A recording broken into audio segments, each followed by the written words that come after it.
हमारे जनाब ये तो कह रहे कोई आर्टिकल 28 के जान नहीं था वो ना, तो ये तो ऐसे से बड़ा कहता यार इस बंदे के आप सीरियस रो ले लो। उन्होंने मेरे पूरे जॉनसन पे सीरियस ले, मैंने कहा वीडियो बना रहे मेरे, मैंने कहा बनाए, मैं तो अच्छा फील कर रहा हूँ, मैं तो कैमरे क्या कहना चाहता हूँ। उन्होंने बनाई तो उन्होंने वाले से 2 मिनट बाद उन्होंने जाने दें तो आपने 10 बजे रैली खत्म कर दिया। उन्होंने हमें 8 बजे आते हैं, हमने रैली को पूरा किया, कंप्लीट किया। लेकिन जब आपको अपने कानून का पता था, और सबसे हम अक्सर कहते हैं कि जिंदगी जो है हमारे चर्चेस के अंदर बड़ा हम देखते हैं कि जिंदगी खुदा के कलाम के अंदर है। या हम देखते हैं कि मुस्लिम भाई बहन कहते हैं कि नजात जो है वो कुरान जीत के है। लेकिन अगर आपने अच्छी ज़िंदगी गुजारनी, अच्छी ज़िंदगी गुजारना चाहते हैं कि आपको पाकिस्तान के अंदर रहते हुए, वो कहते हैं कि वो किसी ने कहा था शायद कि कुत्तों वाली ज़िंदगी गुजार के इंसानों वाला साथ देना पड़ेगा जाके हमें। लेकिन आप चाहते हैं कि इंसानों वाली ज़िंदगी गुजारें तो आप जो है कॉन्स्टिट्यूशन ऑफ पाकिस्तान को स्टडी करें, कम से कम आर्टिकल 8 to 28 ये आपके बेसिक फंडामेंटल राइट्स जो हमें कॉन्स्टिट्यूशन ऑफ पाकिस्तान ने दिए हैं 8 से 28 तक। ये तमाम नौजवानों की जिम्मेदारी जो खासतौर पर खुद को ह्यूमन राइट्स एक्टिविस्ट बोलते हैं, ये उनको रटे होने चाहिए 8 से 28 तक। और अगर आप ज़्यादा पढ़ने के शौकीन हो तो 40 तक कम से कम आपको पाकिस्तान के आर्टिकल्स कॉन्स्टिट्यूशन ऑफ पाकिस्तान के पता होना चाहिए। और तमाम अदालत साथ जो आपकी लॉबिंग होनी चाहिए, जहाँ से पता हो कि आपको ये कानूनी मामले कहाँ से मिलनी है। कभी भी आप इंसानी हकूक़ का काम करने के लिए जाते हैं, आप अकेले खड़े नहीं होंगे। NCJP की पॉलिसी जो मैंने NCJP से सीखी थी कि आप कभी भी खुद को खतरे में नहीं डालेंगे। Never put yourself in a surrounding where you feel danger to your life, क्योंकि protection of your life first आपके प्रायोरिटी होनी चाहिए, देन स्टेट की जिम्मेदारी है। ठीक है, आपको कभी भी डेंजर जोन के अंदर नहीं जाना। आप डेंजर जोन को ऑब्जर्व कर सकते, उसको रिपोर्ट कर सकते और उसको उसके बारे में लिख सकते हैं, लेकिन कभी भी खुद की जान को आप खतरे में डाल, क्योंकि human rights activist as important as soldier on a single border line. एक कैप्टन आपका बचा हुआ ना, उसके पीछे बड़ी फोर्स होती है और कैप्टन उसको लीड करता है।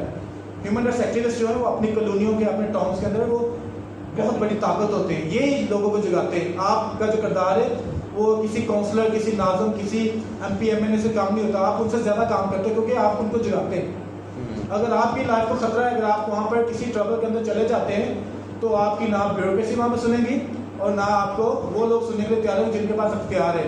और कभी भी आप सख्त रवैया ना अपनाएं अपनी बातचीत के अंदर। आप हमें कोशिश करते हैं कि आप सख्त बात को भी बड़े नरम, मुलायम और उसको मीठा करके बयान करें। मतलब बात करने का अंदाज भी हो सकता है, जैसे अभी मेरे दोस्त कहते हैं कम्युनिकेशन स्किल्स, आप कम्युनिकेशन स्किल्स को बढ़ाएं और अपनी बात करने जितनी लचक पैदा कर सकेंगे। लेकिन अल्फाज वहाँ पर वही हो जो आपने सख्त बात करने में इस्तेमाल करने थे, लेकिन आपका लहजा इतना धीमा हो, आपकी बात का स्टांस क्लियर और उसकी बुनियाद हुए कि आपने उसके ऊपर काम करना है। तो मैं कहूँगा कि आपके जो लोग होते हैं, DC भी आपको उठ के सल्यूट मारेगा। मैंने जब ये वाली बात की, अगले नेक्स्ट डे मेरी डिप्टी कमिश्नर और DPO के साथ मीटिंग थी और सारी बात के अंदर उनकी वज़ीर-ए-आला के साथ मीटिंग थी ऑनलाइन।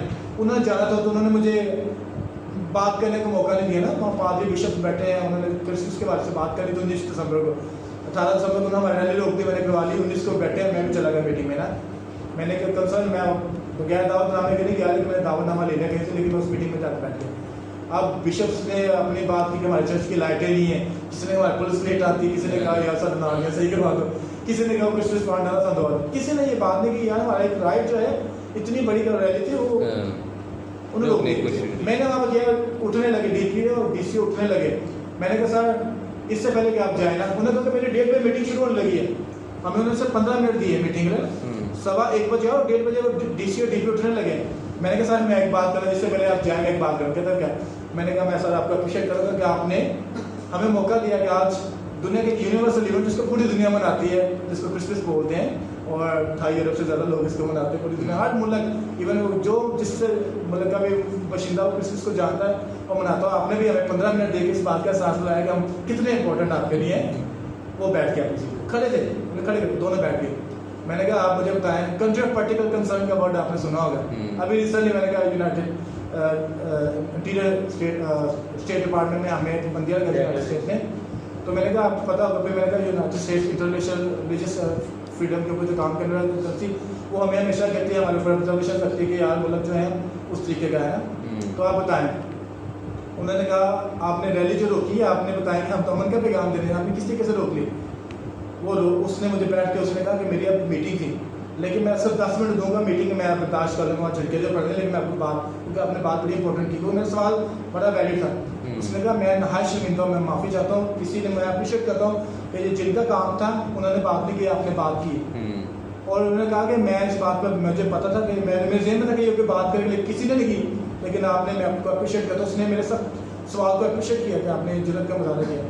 उसने कहा मैं इजाज़त देना चाहता, तो उसने फिर खुली बात की, हालांकि ये खुली बातें नहीं करते फिर उसने कहा कि मैं आपको इजाज़त देना चाहता था, मैंने लिख के दिया, लेकिन यहाँ पर हमें एजेंसीज ने जो रिपोर्ट की उन्होंने हमें कहा था कि मैं, क्योंकि जब एजेंसी रिपोर्ट कर रही है, मैंने लिख के यस है, एजेंसी ने कहा नहीं, तो अगर मैं यस लिख देता तो कल को कोई कार्रवाई होती थी, मेरे ऊपर दबाव था।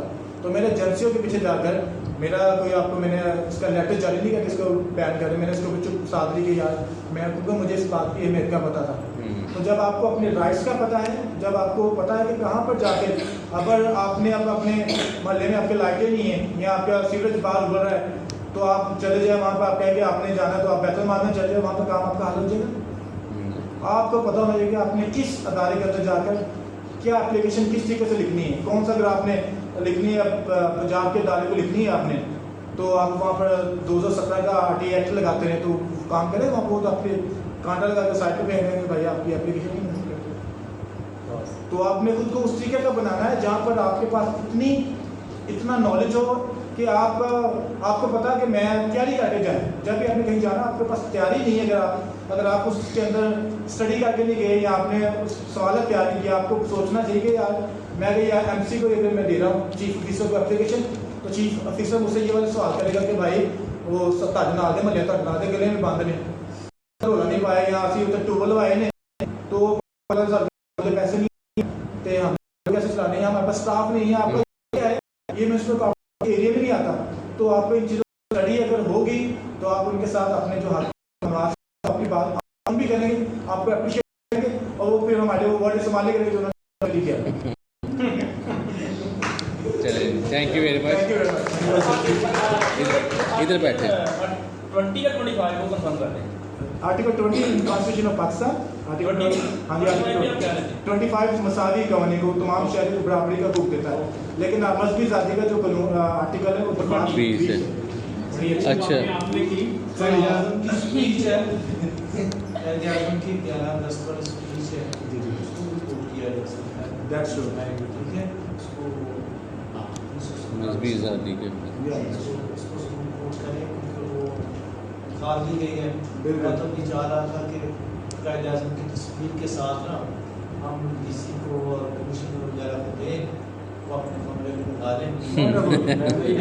कायदे आज़म की तस्वीर तो नहीं उतारेंगे, नहीं उतारेंगे, उसके नीचे जो बात है वो भी नहीं बिठा तो ये शायद फिर इन दिनों में हम करते हैं, तो तजर्बे के तौर पर करते हैं। और वो तस्वीर हमें भी भेजी, हम मैं गारंटी देता हूँ कि सही बात कि अगर मैं DPO या DC के ऑफिस में लगवा सकता हूँ, वो बैतुल माल के लाजमी ऑफिस में लगवा।